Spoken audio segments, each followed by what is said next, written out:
Hi, everybody, and welcome. I'm Dr. Craig Weiner and my partner. Alina Frank. Yeah.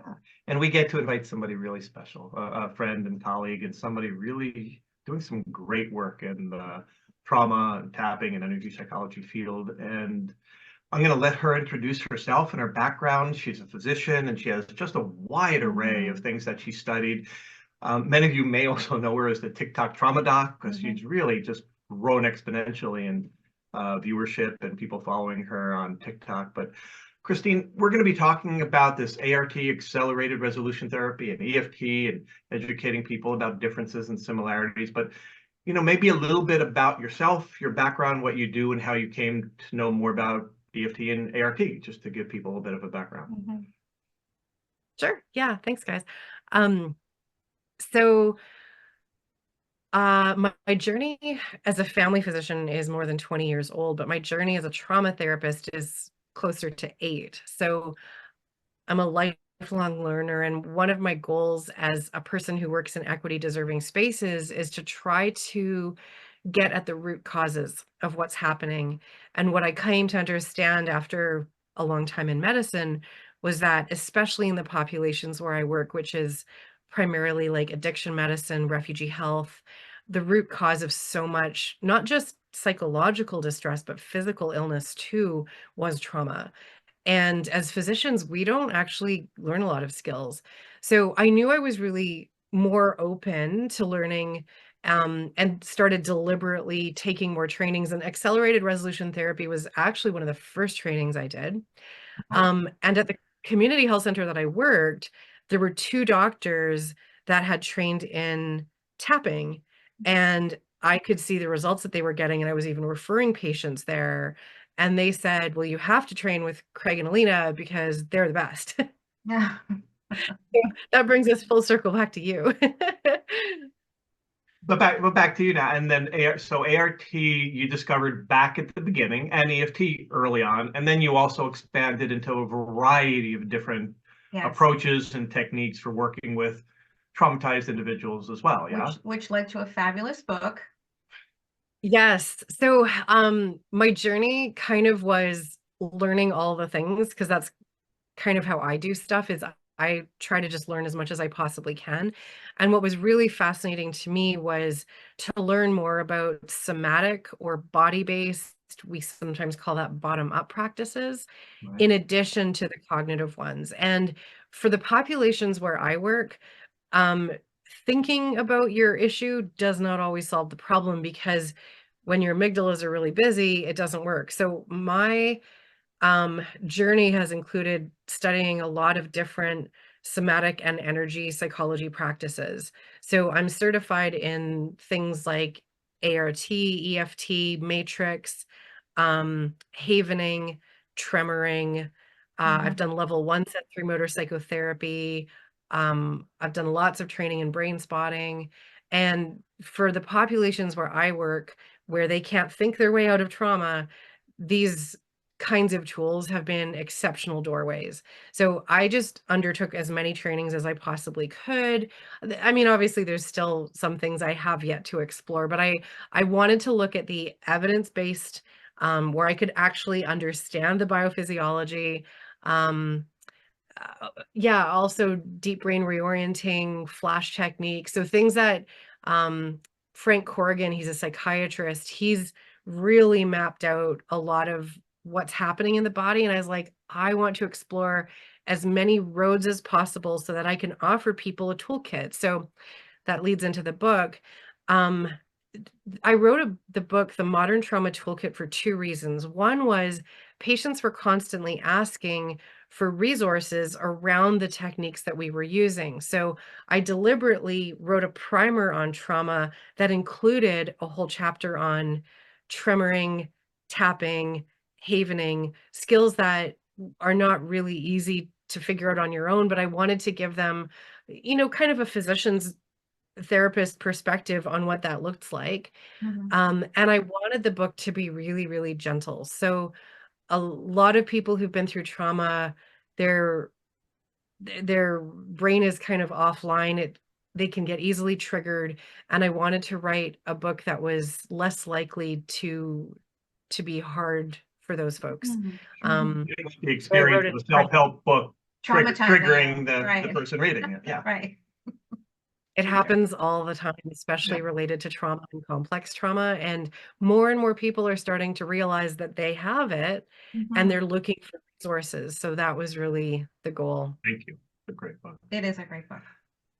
Let's start to dive in a little bit. So I'll be the first person to say I've never experienced A.R.T. Yeah. I didn't know much about it before our interview. Of course, I started researching it. It's been around since 2008, so it's actually 15 years newer than EFT. But maybe you could talk about, whether it's the founder or a little bit about how it began and what is similar to and how it relates to EMDR. It's an interesting. Yeah. Why don't you just kind of like start off for the person that's like, I've heard that word, And I don't know what it I is. don't even know what the acronym stands for. Right. Could you repeat what it stands for, ART? So it's called Accelerated Resolution Therapy. And I think it's pretty well named because accelerated just means that it's fast, and it is. Like I have, especially with something like single event PTSD, I have cured that in a single session. So accelerated is a really good word for it. Resolution means, you can cure the thing. And when I first started studying trauma therapies, I did not believe that PTSD could be cured, and ART can be curative for folks. So, especially for event-based trauma. So, I differentiate event-based trauma where like a natural disaster happens, or you're in an accident, or you're mugged, versus relational traumas, which have to do with somebody you're in relationship with. That can take longer, even with ART. But for event-based trauma, ART is fast. So I'm not a trainer of ART, but I have done the advanced training, the enhanced training. So I've done all the available trainings for ART because I love it. It's one of the strongest tools in my toolkit. And I'm super lucky because I live in Calgary, and Colleen Clark is the trainer for most of Canada, and she's Calgary based. So we actually have like the city with probably the highest number of ART trained doctors and professionals, which is awesome. So that does get into the ART is only offered if you are considered like a mental health based professional. You have to have like a designation to be able to train it. So that is a differentiator. Um, from what I understood, Francine Shapiro developed EMDR by walking through Central Park, and she was looking on side to side of the pathways, and she noticed that she had self-regulated just by looking from side to side. So she started exploring bilateral eye movement and created the EMDR protocol based on this physiologic event that she had just happened across and develop the protocol. When I first started studying trauma and wanted to learn, an intervention that was efficacious, I started asking around about the differences between EMDR and ART. And because I'm not EMDR trained, I can't get into the details about it, but what I came to understand was that EMDR generally takes multiple sessions, and it goes chronologically through, your childhood, your adolescent, and specific events. And there's a manualized sequence around how to do it. And it generally takes like 8 to 12 sessions from my patients who've been through it. And some of them can get really, really tired. So they might drop out during it because it's exhausting. Every single session is bringing up the biggest traumatic events in your life.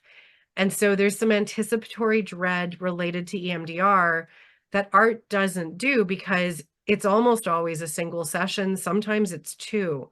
But the treatment itself, you come out on the other side of it feeling good, feeling energized, feeling the words that I used to get a lot, and I kind of prime it so I don't really get them as often, but the words I often get at the end of a session are magic and giddy, which is pretty cool when you're doing trauma therapy. So there's definitely some similarities in terms of moving your eyes from side to side, working through the traumatic material, and then calming the body. So you pendulate between traumatic material and calming the body, and you go back and forth during the eye sequences. So those are the similarities.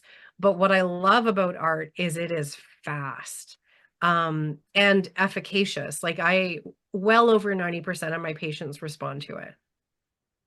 Right.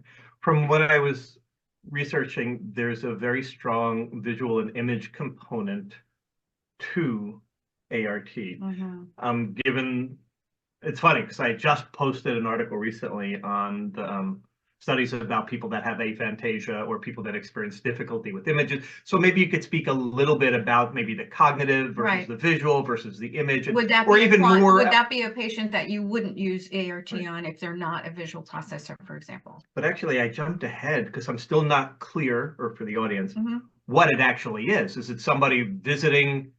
So talk a little bit more about the technique, the elements of the technique first. Yeah. Which would be a good place, better place to start. So, as interesting as it is about how Francine Shapiro developed EMDR, Leni Rosenzweig did something quite similar with art. She calls it getting a download. So she got a download about how art should happen, and she wrote out this like manualized technique, and it just kind of came to her. So she didn't do a lot of research, putting people in rooms and trying one or the other. She just downloaded the whole sequence and wrote it out, and it's been pretty similar since then. So even within the advanced and enhanced trainings, you learn new scripts, but it's still a lot of the original content. So what I think Leni is particularly brilliant at is a combination of imagery and metaphor and wordplay. So wordplay works really well if you've got a primary English speaker. I actually can't use that one as much with my refugee patients, especially if I'm using a telephone translator, which I actually do with some of my art. But in most folks, the wordplay is really, really cool. So she will take the word change, for example, in one of the advanced sequences. She has an entire script around the word change, and we use that for folks who are resistant to trauma therapy. And we just loosen the body's association with the word change. So I kind of go off piste a little bit because she gave us permission, but her script with change was involving a circus. And in the circus, there would be change that takes place and change that you're giving and taking, and it's change in your pocket. So you actually imagine the weight of the change in your pocket, and she has you exchange it for a credit card, and on the credit card, there's a company related to your goals.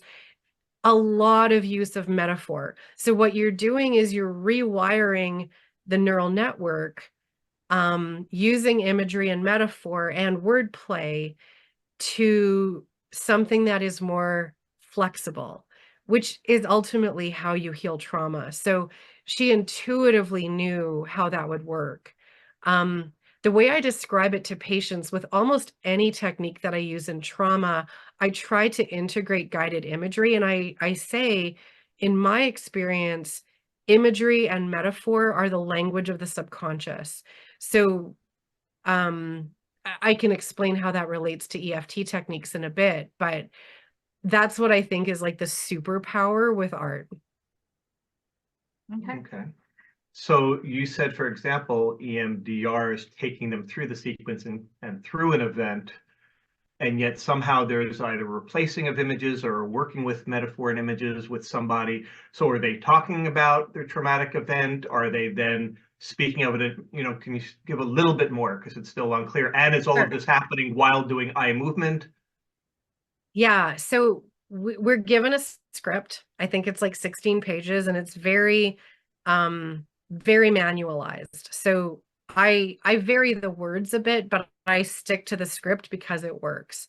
The script starts with a series of eye movements just to get used to those, because sometimes people don't believe that they can do something while they're moving their eyes, and they just have to practice and get some sense of competence around it, because otherwise they end up anxious. And as soon as they're anxious, they're in sympathetic, and then the therapy doesn't work. So we do a lot just to relax the body during the eye movements to start. The sequence of eye movements happens while you're watching a movie. And so you're watching a movie of the worst things that have happened related to a theme. So generally, if a person's been through childhood trauma, they would watch anything that still shows up now. So flashbacks, nightmares, triggers, that would go in the movie. And I say, don't watch a movie of your entire childhood. Watch those things that are still stuck in your mind. And so they're not talking about the trauma, but they are watching a movie about the trauma. And what we do is we have them play the movie for a little while. So for me, it depends on the person. I really do something in sensory motor psychotherapy called tracking, but I'm tracking their nervous system as they're watching the movie, and then I decide when to stop the movie. So in Lainey's technique, I think we're supposed to do 40 eye movements. I don't always get to 40. So I'm tracking to see if they're dysregulated because my folks have really heavy trauma. They don't always get to 40. So we'll pause the movie and then we'll regulate the nervous system. And that's when the use of metaphor comes in. So I'll say something like, track what's coming up in your body, what sensations and emotions are coming up. And we try to relate it to physical sensations. So a sense of pressure on the chest. Okay, what's going to remove that pressure? Do you need power tools? Like you have a jackhammer and a crane handy. Do you need those? Okay, do you need help pushing? Is it a stone? Can we roll the stone off? So I might suggest some metaphors, but generally their brain will come up with some metaphors. And whatever it is that they're feeling physically in the body, oh, I'm feeling really cold and, my hands are shaking. Okay, do you want to pop into a cedar sauna? Okay, picture the cedar, picture the benches. Do you want some towels? Great, grab some towels and sit on those. Okay, can you smell that cedar? And we give them a multi-sensory experience of the metaphor. And that's really important because what you're doing is you're replacing the associations related to trauma with new memories. And the more that you can make those memories very detailed, the more you're going to replace those old associations. So you're replacing the associations of physical sensation, emotion, and context, which is what was creating the traumatic memory to begin with. Like trauma memories are related to those associations. That's what the amygdala stores. Once you unstore those, the memory stores itself like a normal memory, and you basically make it neutral. And we work and work and work until it's neutral.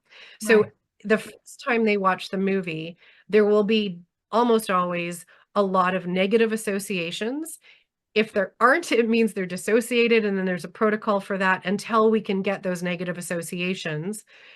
We alternate between the negative content and neutralizing it with eye movements each time until it's more neutral. We just have to shift it. It doesn't have to be perfectly gone. Then we watch the movie a second time through. And I'm going to give you the secret sauce because this is actually something you can totally use with the movie in EFT. Something that I do, which isn't even built into the protocol, but it actually works amazingly well, is I say to my folks, okay, the second time you watch the movie, you're in a movie theater. If you're in a movie theater, do you have soda? Do you have popcorn? What are the treats that you have? How close do you want to be to the movie screen? Okay, this time, now that you're watching it through, it's not happening to you. It's happening to younger you. So you are not the one that's in the movie. You are the one watching the movie. So the cues that Lainey says to use is observe the differences in the movie. What feels different this time as you watch it? Is it faster or slower? Is it blurry? Are there more scenes? Are there less scenes? Do you see new details that you didn't notice before? The second thing you're noticing is, do you feel different watching the movie? And I always cue, you're not in the movie this time, because then you always get huge differences the second time through. Almost everybody says, wow, like I'm observing the movie. I have a lot of distance from it emotionally. So those are the kinds of cues for the second time through. It's awesome. Most people have way less negative associations. Many people, the movie is faster. Sometimes it's even neutral. Then you watch the movie the third time. The third time is called the director's cut. And you basically say, watch the movie you prefer. So they throw out the content of the original movie, of the truth of what happened, and they watch a movie of something where either they were rescued or the event never happens, or they change the scenario in a way that's preferred, similar to Matrix Reimprinting. Yeah. And then we strengthen that movie a few times. So we go into the past, we let them, this is actually super cool. It's called the box intervention. And you take all of the boxes of the children who have memories that weren't processed in the movie. They just bring a box with a movie inside it, and they don't watch the movie. They just bring a box, and then we get rid of all the boxes. So any age that you've been that needs to bring a box that has a movie, don't watch this movie. You can stay distanced from the content, just have them put the box down with the movie inside it. And then we generally put the boxes in a bonfire until all of the ashes are gone. Again, using metaphor and imagery to process these subconscious traumatic content, which is brilliant to get to pre-verbal content, because when people have traumatic content before the age of 3, we often struggle to figure out what's going to work. This box intervention is awesome. There's a few more things. Do you want me to keep going or No, I stop think there? it gives us a good picture of what A.R.T. entails. Yeah, let's do some comparisons and Because interesting. there's a lot that for me, it's like, yep, that's like EFT, That's like MR, Matrix, that's like yeah. that. Yeah. I mean, Yeah. so interesting pieces for me, just in hearing that, right? Of course, the eye movements, part of that, part of the MDR, were part of long basic EFT, not so much done anymore. But I heard several things that were key similarities. One is the importance of, like an EFT when working with a traumatic event and working with the gentle techniques, is that distancing that you described. The variations of a movie of like watching the screen, sitting in the audience, watching yourself, watch the screen, maybe stepping outside. So those kinds of The ways. juxtaposition, even though got one foot in what's the image of what's happening, and right here, right now, I'm safe, that juxtaposition. The body awareness and Yeah. sensation, interesting, of kind of tracking that somatic elements of what is my experience. And if one was working with, for example, chasing the pain as a gentle technique, looking for physical sensation, description, potential metaphor in working with their current experience. So some interesting similarities, but also some distinct differences. Yeah, and also, I mean, because we did one of these comparisons with EMDR.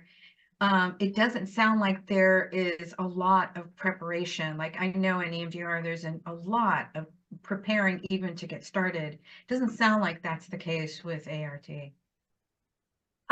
It depends on the context, Alina. So it's a really good question. When I was working at the youth clinic, which is where I heard about tapping and they were getting phenomenal results with tapping in the youth, these were people up to about age 25.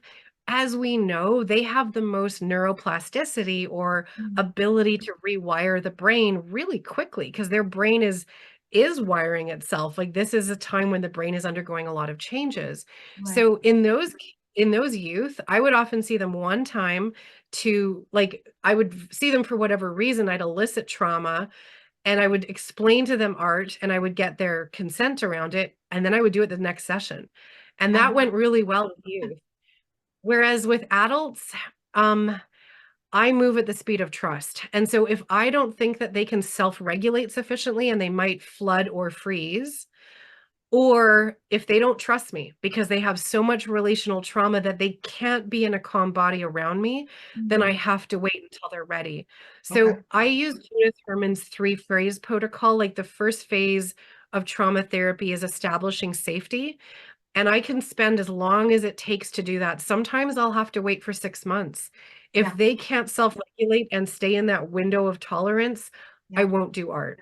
And so with people that I work with, it can be as soon as the 3rd session, and it can be as late as a year later when I feel like they're actually ready to go to phase 2, which is processing the content. Yeah, it's kind of gauging, like can that person feel safe and stay safe, because they have to stay in their window of tolerance for I mean, an art session can take a minimum of an hour and a half, but a lot of times with my folks, it takes 2 hours. That's a long time to stay in a mostly calm body, or at least in your window of tolerance. So yeah, it's kind of a clinical gauge. That makes total sense. Yeah, the other question that I have is like, is there a way to do parts of art, or there are protocols that complement art on yourself, doing it on your own? Oh, there's a good question. Is there any self Really application or follow up on self post session, or not really? So, not really. Okay. I don't generally introduce the eye movements until that session. I use things like EFT and other somatics practices to help them learn how to regulate and to give them that sense of competence and confidence that they can self-regulate. So sometimes when folks dissociate, they've already learned how to do EFT. So if they dissociate during an art session, we might do a few rounds of silent tapping, because sometimes they can't move their eyes anymore. So we're supposed to use eye movements to help them regulate during the session. That's not always available to them. So because they have skill sets around EFT, I will have them self-regulate using it during the session. So I'll give them a sense of trying out neuroplasticity with EFT, and we'll use things that don't have a SUDS of like 8 or 9. Right. So I don't generally use EFT with a SUDS of 8 or 9. That's just my personal practice and my preference. I'll use matrix, but I won't use EFT. But I'll have them practice with things that get like to like a 6 or 7. So something that is traumatic content in the present day. And then once they learn to lower the SUDS on that, then I'll say, look at how amazing it is that you've been able to rewire your brain for this event or this emotion. And then they have the confidence that it'll work with art. Yeah. So, That's actually very similar to what Carol was saying when we talked to her about EMDR. She was saying she often, because she uses both, and often will begin with the EFT, knowing that somebody can access and use the tapping to self-regulate and have some trust in their skill set to be able to do that. And that sounds very similar to what you're saying. Okay. And I know, because I've been doing EFT for so long, that I can like get a SUDS down from an 8 or a 9 if I have to. So I have a lot of confidence in my own abilities to use EFT and jump into something if need be. That's when the integration takes place, is like I'm not stuck on a single therapeutic modality. And especially now that I finally learned matrix, like that was such a game changer for me. And that integration has been like beyond amazing. Yeah, that was actually my next question is, so when do you decide ART versus matrix? And what do you see as advantages or differences? So, I mean, we may as well go there. Yeah. So I love matrix reimprinting. That was a huge game changer. And when I talk to people about my favorite processing techniques for phase 2 work, those are my top 2, is art and matrix. I tend to gravitate toward matrix more with relational trauma. Because that sense of agency is so overt. That sense of self-control in the moment when your foundational belief needs changing, they have so much control over it during matrix. And the very overt reparenting, like it's internal family systems times 1 million to me. Like you're really reparenting that younger part. And I really love that for relational trauma. I can't say that for matrix, I have like that same sense of, oh, well, I actually, I'll sometimes get that like magic giddy feeling, but sometimes it just leads to more echoes. It's very rare for me that like there's a single echo that solves the whole problem. It'll usually like find more echoes. And so I don't think of matrix as like single session. And oftentimes I'll go back into phase 1 and then we'll find another echo and we'll say, okay, let's bookmark this echo. We need to do that next session. Matrix reimprinting is something that I use over time, and the echoes show up, so we use matrix. Whereas art, let's say something like childhood sexual abuse, we can often work through all of that using a single art session, because it's a theme that they can watch the whole movie and that theme shows up in the movie, and at the end of the movie, they've neutralized all the content.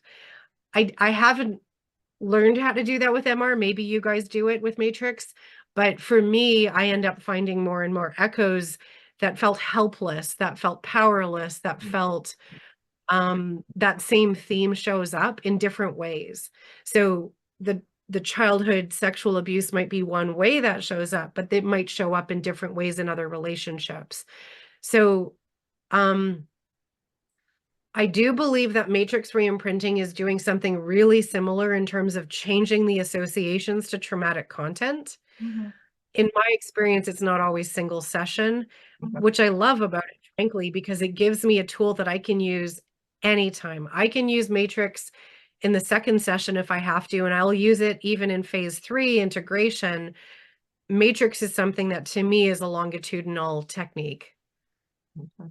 Do you find when you use A.R.T. and you work a singular movie event, but then we'll just say generalize across the theme of other multiple non-singular Right. experiences, Right. that it still shows its effectiveness Like even it on the, affects the belief system that is a or result even the of event, or even the events that were not brought in, Right. spoken about, directly dealt with those traumatic memories. So let's just say it wasn't a singular trauma, but let's not say it was complex developmental over years either. So let's talk about that there was a series of events that happened maybe in a relational context with a boyfriend in Mm-hmm. high school or whatever. And you went in and worked with that. Do you tend to find in real life that generalizing effect across the multiple memories? I'm kind Or of to curious. some extent, like the generalization effect. Yes, I do. With art, I generally tell them to like I'll usually make a movie or make a YouTube video and put the worst events in the movie. And what it will do is it'll bring in the traumatic content to associated events, because it is similar emotions and sensations that come up. So if you neutralize the really bad ones, the other ones do tend to be neutralized as well. Mhm. That's been my experience. So like with refugees, for example, their entire time, like some of them were in captivity, so their entire time in captivity was horrifyingly bad. But what they'll do is they'll put the movie as being the worst events that happened, and then it tends to neutralize their entire time in captivity. Wow. Yeah. Interesting. Okay. Wow. Very powerful. Interesting. And it's interesting, the last interview we did, I don't want to jump there, but in brain spotting, Mm-hmm. right? Yeah. Still looking at imagery, still looking at spatial and visual cues. Mm-hmm. It may as well, since you have some background on that, can you kind of weave that in here as distinct, different application? What I really think we're doing with all of these is what Peter Levine would call pendulation. So we're pendulating between traumatic content and neutral content. So in brain spotting, one of the things that we do is we find an activating spot and a resource spot, and we might have a person pendulate their gaze between those two spots. Mm-hmm. Art is doing that very deliberately. You're watching the movie with traumatic content, you're stopping the movie, you're neutralizing all the associations, then you go back to the movie. Mm-hmm. So I think that is the cure for trauma. Like if I were to invent a trauma therapy, which honestly I do have some stuff brewing in my head, there is like a thing that works, and this is a thread that exists through all of the things that are working. With Matrix, you are helping a person be the adult and neutralize the part that's experiencing the traumatic content, and they pendulate. We actually change tapping from the hand, tapping on the regular sequence, depending on whether you're the adult or interacting with the child. So we are pendulating in a really overt way with that too. What I love about Matrix that I do think differentiates it is you are asking the part, what is the foundational belief or thought that's being laid down in this moment, in a really concrete way that I honestly do sometimes weave into art and even brain spotting, because I think that technique itself is so powerful. Yeah. One technique that art uses that neither of the other ones use that I haven't gotten into yet is something called target trigger times. And we actually have them go into the future. So one of the ways that I describe Matrix is I say, like, this is kind of like quantum therapy. You are actually going into the past to visit it. That's quite similar to art because it's quantum in a way, like you're going to visit the past and change the way that you're experiencing the past and the present. That's true of all of these therapies. But what art does is it has you go into the future and say, okay, you're encountering a trigger. Imagine yourself encountering a trigger, something that always sends you into fight, flight, or freeze. Is it neutral now? If not, we need to keep working on the content that's coming up until it's neutral. And you actually go quantum into the future. So that's really cool. And EFT has a protocol around that too, around future triggers. But art is really cool that we do all of it in a single session. You go into the past with the boxes, into the future with the target trigger, and then you do this like whole closing sequence, reminding them that they're no longer in the past and they're on this future time. Like future So the whole thing reimprinting, and yeah. And I love the pendulation part that you highlighted, which kind of, when we look through the memory reconsolidation Bruce Ecker work, as far as the juxtaposition of this is the way that I saw it before, this is the way I perceive it now. And it's interesting, one of the things in Matrix for so long that we heard as negative is like, you can't rewire old memories, you can't change old memory. And yet, if we look to any of the real trauma treatments that are effective, we're constantly or the research rewiring about what memory is and how it acts in our brain. I mean, that we're constantly rewiring in the past. This is just intentional and therapeutic, and you know. So. Yeah, I get this pushback all the time, especially when I use the words energy psychology, and I try to say, like, well, we know the energy exists. Like in Havening, they actually created the therapy by measuring EEG waves. So that's how the therapy was created. Like they've measured those brain waves. So that is energy. Like doctors constantly measure energy. We do electrocardiograms, electroencephalograms, and we measure the energy of your body. Of course it's there. Quit like being upset about the word. When I did a talk in Victoria, BC last year with the Canadian Society of Addiction Medicine, I taught them about tapping. And when I was giving them the neurophysiology, I went way beyond what a lot of them understood because a lot of my background was in neurology in my undergrad. And I went through Frank Corrigan's like understanding of the brainstem and how these tactile, visual, and auditory cues are stored as trauma. This is actually a step earlier than polyvagal theory even. So I love polyvagal theory, but the brainstem work that Frank Corrigan has done and outlined, because he created deep brain reorienting around this, and it's kind of like the position of your head. So I'm actually curious about whether Frank Corrigan's work on head positioning relates to the eye movements, because it's all about the orientation and the orientation of what was happening during the traumatic event. So yeah, I break it down to the neurophysiology and I say, hey, clinicians, this makes sense. Of course, these techniques work.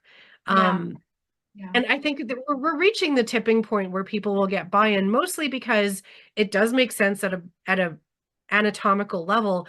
And also this stuff works. So the more people that realize like, wow, EFT is super efficacious. Shouldn't we be teaching this in medical school? And not only is that growing, I did look at some of the A.R.T. research. It's not as voluminous as EFT, but it's very thorough, working with traumatized veterans and varying traumatized populations, and solid work that Dr. Yip is doing, et cetera. So yeah, it just feels like the last few years we've just seen like, more and I more. hear it all everywhere. I hear it. Yeah, I know Peter Stapleton was working with Kevin on a study, and so the potential collaborations and overlap between ART and EFT may continue to grow. So I just want to. Frankly, when we're hiring clinicians for all of the community centers where I've worked at, including the addiction clinic, a community health center with really high ACE scores, they're starting to only hire people with ART training. Wow. Like it's a stipulation for getting hired now. So even though EMDR is recognized by more colleges, people are starting to tip the point where ART is Right. more lauded and more desired by employers. So I'm a huge fan. And I had a lot of pushback. Like one of the reasons I left a recent position is because I was doing EFT and ART and the other doctors were referring to me for trauma treatment. And because they didn't understand it, they were like, these things that you're doing, like, what is it? We don't get it. And I was getting so much constant pushback. I'm like, we actually have to go to environments where there is an openness to it, because I can't be constantly like sending you the newest articles and research. Although it's Yeah. great that both EFT and ART do have some, like it might not be the level of evidence-based medicine that physicians are comfortable with. That's on them. Like, Yeah. And ART has like reached the level 12 APA approval. I'm not going to do so. Yeah. Yeah, what more they want. And the NREP approval. So ART actually, they've Right. done quite a bit of job in lesser years as far as research and acceptance than even Yeah. EFT, which is admirable. Anyway, so we need to wrap it up. That was full and overflowing as I That's great. expected it would be. Yeah, absolutely. Thank you so much for this So much. time. And, I really see it as a service to our EFT field to know What else is out there? what else is out there, Yeah, and what other absolutely. possibilities, whether or not they can study it or just understand it more. Complement each other. It Yeah, becomes a more absolutely. trauma-informed, integrative, collaborative field, and also knowing other referrals for practitioners that have things Mhm. when EFT isn't getting all the results. So, that's really Yeah. helpful. Thank you. That would be my kind of end point for your listeners is, if you're not like a regulated mental health professional and you are running into traumatic content, consider even just like a 2-time referral to an ART provider near you, work through that traumatic content, and then come back to EFT, because EFT is something you can use, throughout the lifespan and throughout the working through all of these other issues. But sometimes for trauma, you really are going to need somebody who's got a specialized skill set. And if you're running into a wall and you can't get the suds down, ART is an amazing intervention to just use in your pocket as a referral source. So try to figure out who's in your area.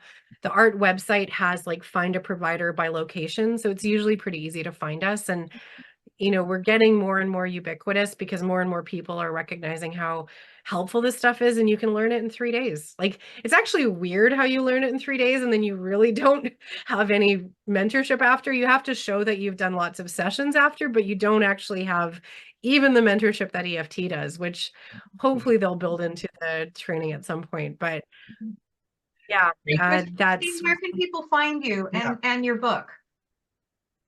So the Modern Trauma Toolkit does mention a lot of these integrative methods. So if you haven't heard of things like havening or brain spotting, the book does touch on all of these things that I've mentioned. It's called the Modern Trauma Toolkit.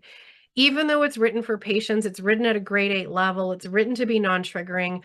Most clinicians will get something out of it because it helps you explain polyvagal theory to your patients. That's chapter 3, or it helps you explain why trauma is helping your brain protect. So that's at moderntrauma.com.